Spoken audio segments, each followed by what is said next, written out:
name is Nolan. Welcome back to another video. We've got an interesting one for you today. Please remember to like, comment, subscribe, all that good stuff. If you don't like the content, please remember to comment that you don't like it. We'd like to hear from you, positive and negative feedback. I'm guessing for this one we'll get some negative feedback, but hopefully some positive as well, people who agree. Because in this video today, we're talking about the NELK boys. And if you haven't heard, they did an interview with BIBI Netanyahu, who is the leader, the president, the prime minister, the something of Israel. He leads Israel. And they were getting a lot of negative pushback, a lot of online hate from people who were criticizing them, criticizing the whole interview, saying, why would they ever do that? So we're going to dissect that, take a look, give you some of my comments on what I think's going on. But also, there is a separate video at the end that kind of explains my take on U.S. versus Iran and this whole conflict in the Middle East and the West versus the Middle East and a lot of different things. So please stick around through the whole video, watch my take, then comment and tell me how much you don't like it or how much you disagree. That would be better, but we really appreciate all the support. Please remember to like and subscribe.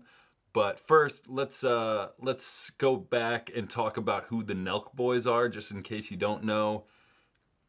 They're massive on YouTube, on other platforms, have a huge following, started as a prank show, has moved into, I think they sell like alcohol, seltzers, and it's more of like a party, young men and women, but I'm guessing almost 90% of the people that follow them are young men.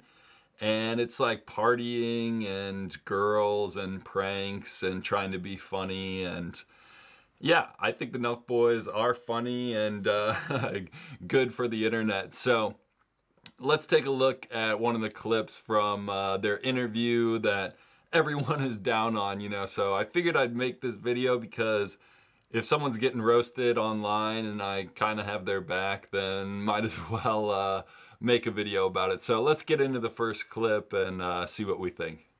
Quite the women of Iran, and boy, that's a big difference. And that's true of everything. It's true of nightlife. It's true of the startup nation, the incredible ingenuity and entrepreneurship, incredible freedom. Israel is a paragon of freedom in an area that doesn't exactly enjoy freedom. And to have young Americans march and support these mass rapists, these people who beheaded men, who burnt babies alive, I'm talking about the Hamas monsters, is that their ideal? They know nothing. I mean, they don't know what they're talking about. And I want to bring that truth to them. So Israel is a great free society and the best partner that America has anywhere on earth. Great people there for sure. When we visited, everyone was so welcoming and people were inviting us over for dinner and stuff. Okay, but so I as see, you can like, guess, the interview wasn't really the the toughest interview of all time. No hard-hitting questions, but it's the freaking NELK boys. I mean, people who are expecting them to be some incredible interviewers and have perfect follow-up questions and play devil's advocate perfectly. I mean, come on, what are you expecting from the NELK boys? These guys are funny. They like to make jokes and kind of mess around. So I'm not expecting too much out of them, but I will stand up for them a little bit in the sense that it is a huge interview. I mean, anyone online who gets Netanyahu or a huge world leader who's trying to influence people, I think that is a massive guest, and a lot of people are talking about that. So I don't know. I can't really criticize them for having them on, even though, other people would have asked harder questions. I get that, but let's get into some of the problems that people on the internet had with the interview. And let's take a look at another clip. This is Hassan Piker and Adam Friedland, who Hassan Piker is obviously more of a political left-wing streamer, and Adam Friedland is a comedian, podcast host, comedy podcast type thing. So let's see what they have to say as well, because they're kind of the ones really criticizing him. At least they were right away. The NELK boys kind of tried to do damage control and go on to Hassan's podcast and talk to him and lay out what they think about the interview and hear Hassan criticize them. And so let's dive into a few of these critiques and see what we think. No, I know, but I'm just trying to impress him. I watched so much NELK. I love you, boys. Listen, boys. This is let's zoom out. This is a problem with today, with our society. Like even the fact that you're talking to Sneeko and Myron from Fresh and Fit, like that's not like these are content creators. These aren't historians. Yes. These are people that like.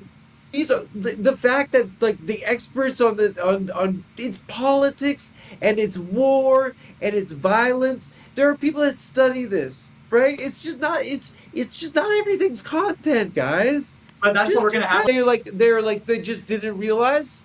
You think that you think it's banality of evil, guys? There's a book by this lady Hannah Arendt that I want you guys to read, The Banality of Evil, and I want you guys to get back to me on it because it's sometimes like. It's sometimes I'm doing a podcast. It's just a podcast, but you don't realize that there's like a gravity there. There are powerful people wanting access to your platform that have an agenda. It's just like when I was asking about like Zuckerberg, right? His stock plummets when he's like doing the censorship around COVID, and then everyone's like, "You're anti-free speech Democrat," and then he puts a chain against muscles, and then his stock goes back up. So my problem with the critique here that Adam Friedland is saying is basically like you could have had a war expert, you could have had an international relations expert on. It's like, didn't we already go through this argument with Dave Smith and Douglas Murray, and online everyone kind of made fun of Douglas Murray for saying you should be an expert? It feels like it's the same criticism, just different. Like, well, you should know more about war, or you should read more, or you should have better questions. It's the NELK boys. They party. I mean, maybe they shouldn't have done the interview, but I don't know, if every time just a normal, whole, everyday person who doesn't know that much has an interview and the criticism is going to be, you should be an expert or we should have some type of expert opinion, I don't know. I think there's a space for the NELK boys to interview powerful people and for us to laugh and maybe not get the most from it, but to be funny and, I don't know, something different. Like, maybe they'll ask a good question. Maybe they'll get something out of them that no one else would.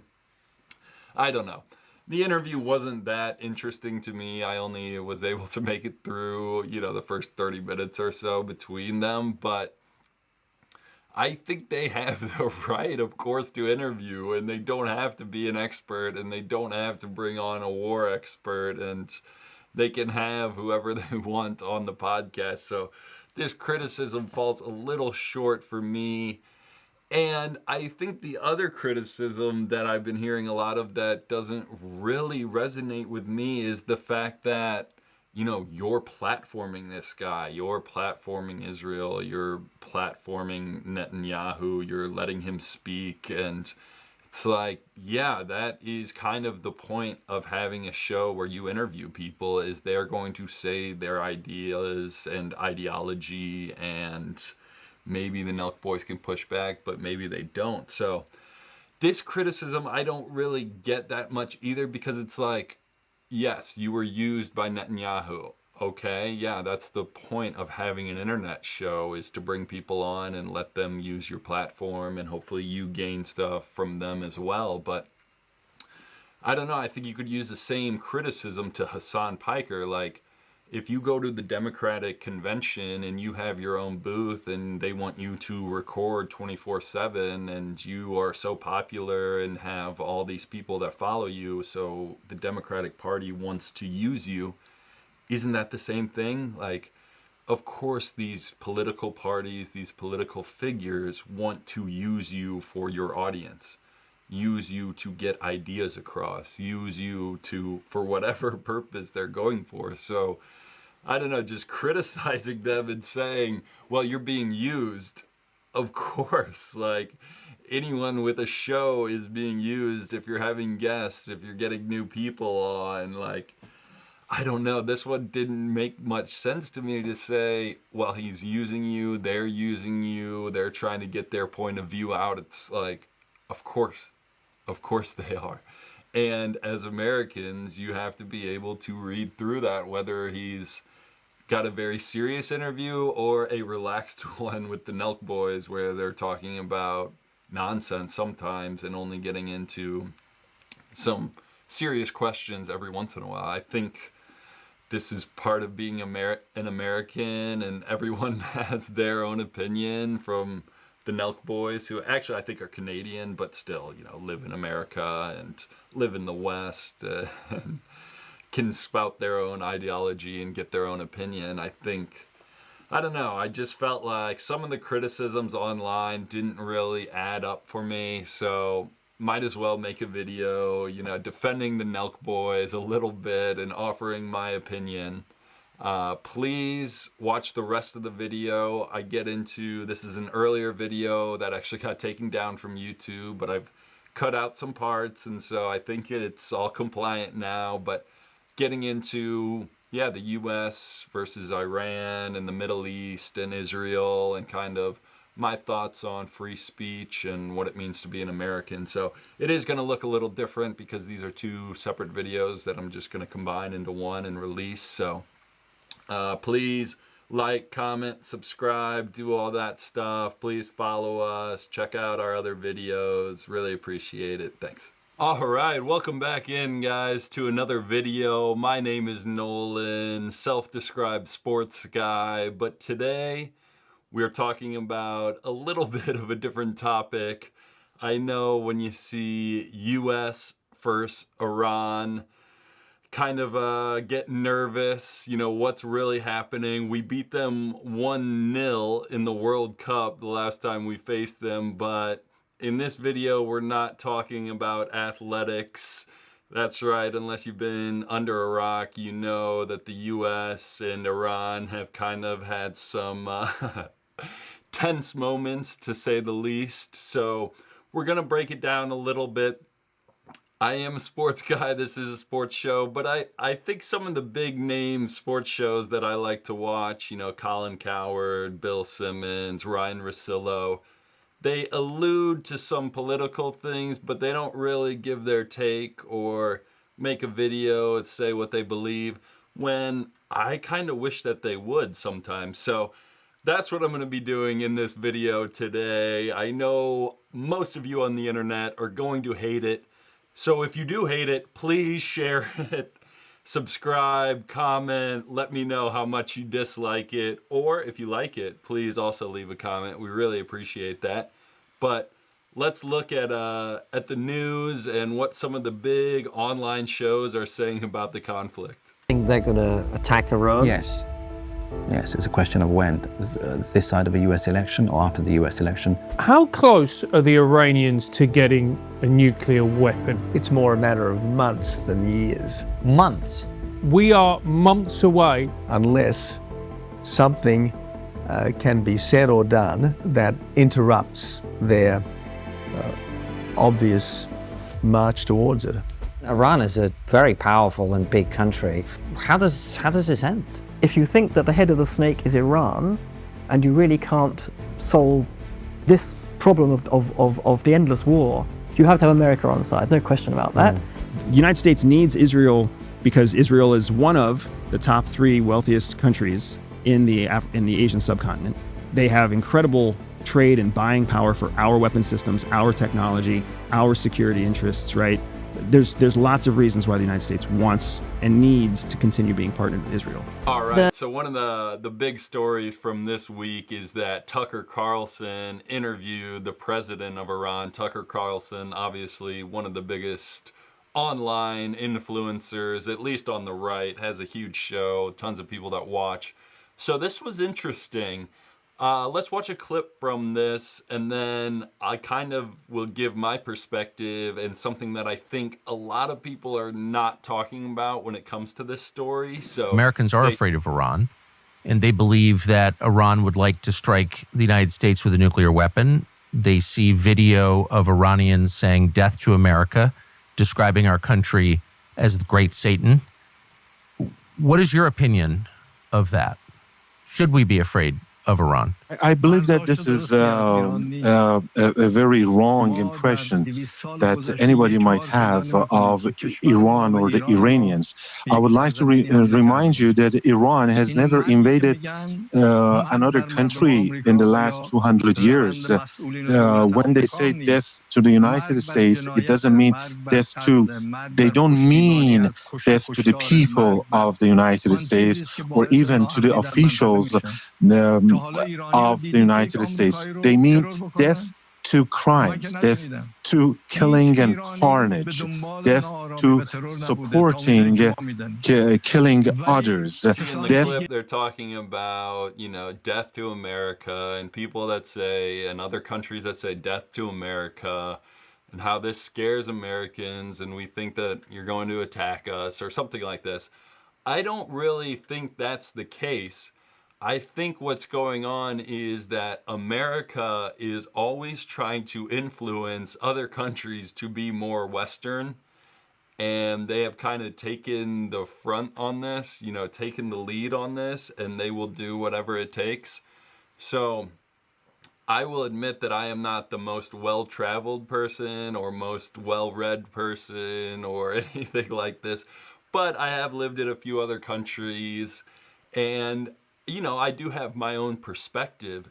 And to me, when I think about America and, what makes me feel patriotic and what I like about living in America and being an American, and we just celebrated 4th of July, it's the fact that we have the right to criticize our government or, any public official in America, you can criticize them.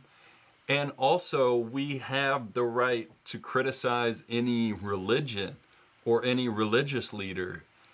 And in both those cases, whether you're criticizing the government, criticizing a religion, a religious leader, in America, I don't think you will get silenced. Now, people argue, yes, of course, America has its faults. We invade other countries, we do horrible things. There's lawfare. There are ways that people try to silence you. But generally speaking, I think, especially compared to other world powers, America will let you criticize your government, your president, your governor, your, whatever politician is representing you. I think you have the right to criticize them in America, and you won't be silenced. This is not the case for other superpowers. If you were living in Russia and tried to criticize the Russian government, I would say get out of there. You are not safe. If you were living in China and tried to criticize the Chinese government, I think everyone would say get out of there. You are not safe.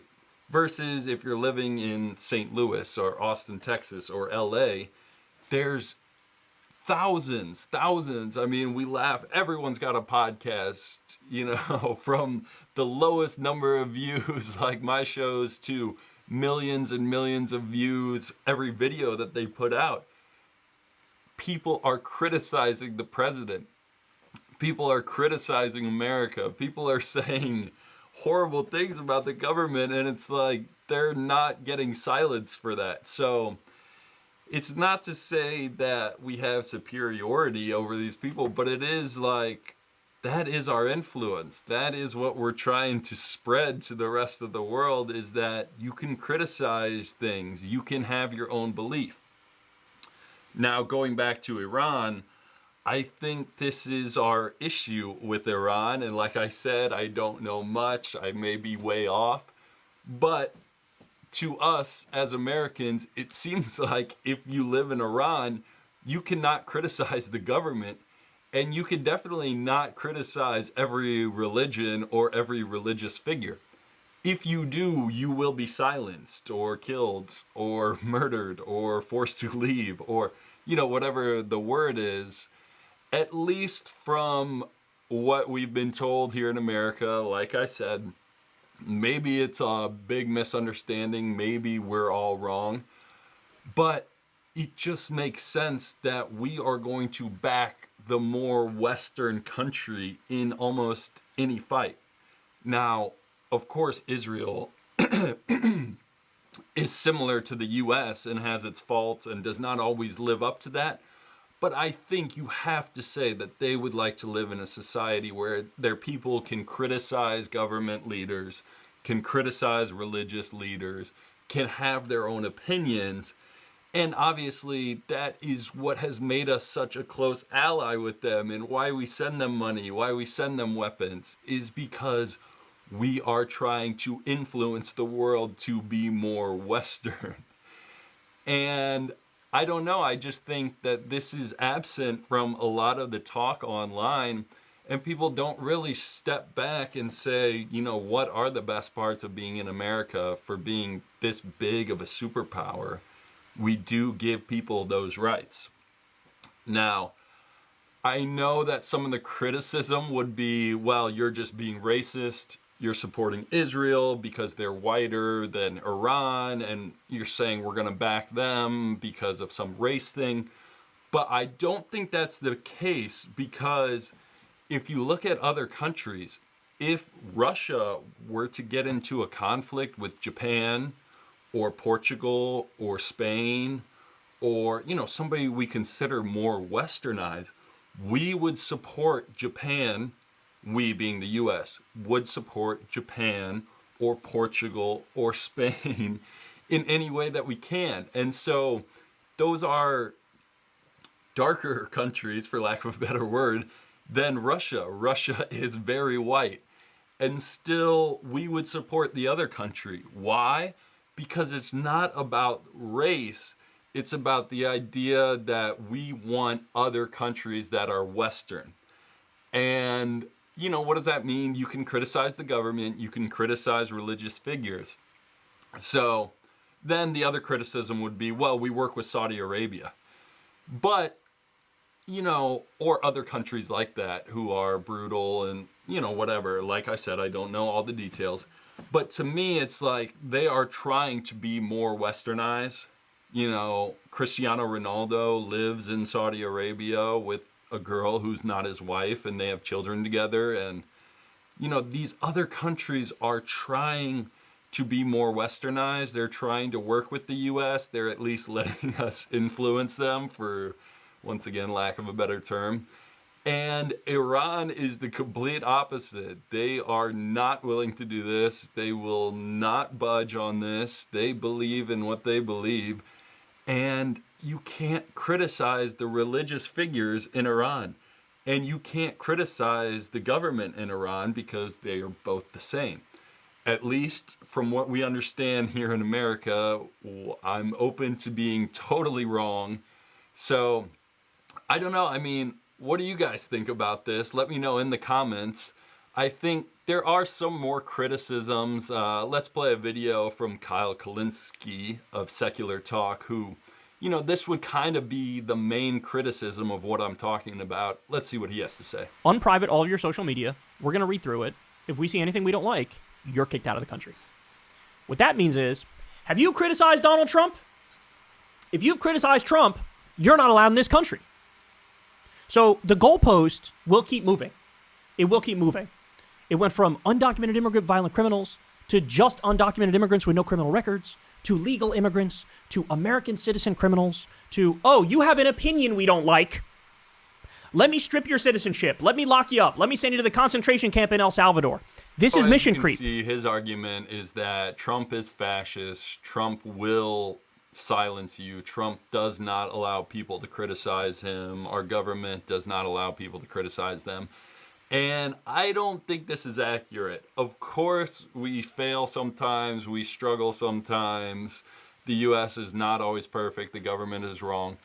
But kicking some people out in college on visas because of what they said, to me is not really the same thing as what they're doing in Iran or Russia or China, where you really are fearful to say anything, to speak your mind at all.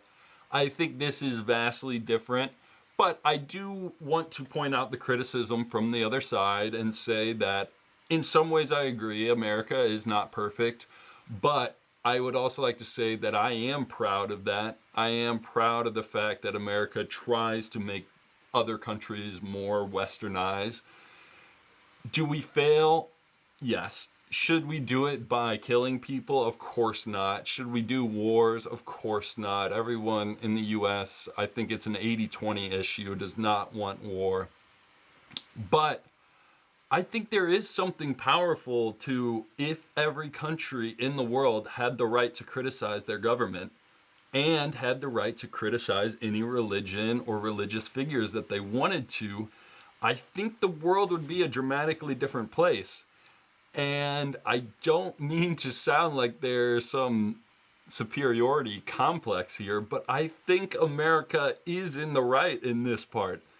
And if you look at the countries that back us and that we've influenced, that agree with us that people should be able to criticize their government, I think they are in the right. Portugal, Japan, Spain, Belgium, Switzerland, France, Germany, Canada, Australia, the US.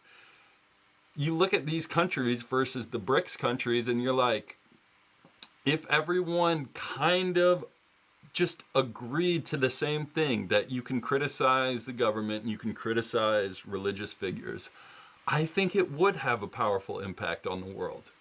I think it would have an impact about how people think about their countries and their leaders. And, I think this is valuable. Now, of course, I'm admitting that we go about it the wrong way sometimes and make mistakes, but I do think the US should try to influence people to adapt these ideas and live up to them themselves, and that our government should really apply these things and let people have free speech and say what they want to say without, fear that they'll be silenced. So this is my rant.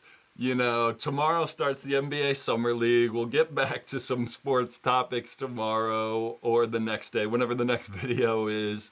But I don't know, I just kind of felt like people aren't really talking about this side of the conflict, and just wanted to bring up, my ideas, what I think about it. And, I'm interested to hear what you guys have to say. I'm open to being wrong. Please, if you think I'm way off and it's the dumbest thing you've ever heard, comment, subscribe, let us know, please. We'd love to hear. Shoot me an email and say, hey, these are all the things that you're missing that you haven't thought about. But, we'd like to hear from you guys, like to join and start a community here talking about sports and politics and culture. And, I think this is a massive topic, and I hope some of the sports shows online, share their opinion, especially on some of these super large, topics. The NBA Finals doesn't mean as much when you compare it to a war or countries going to war or fighting each other. This is very serious stuff. So interested to see what you guys have to say, how much you dislike this video, how much you like this video. Please let me know in the comments. Really appreciate all the feedback.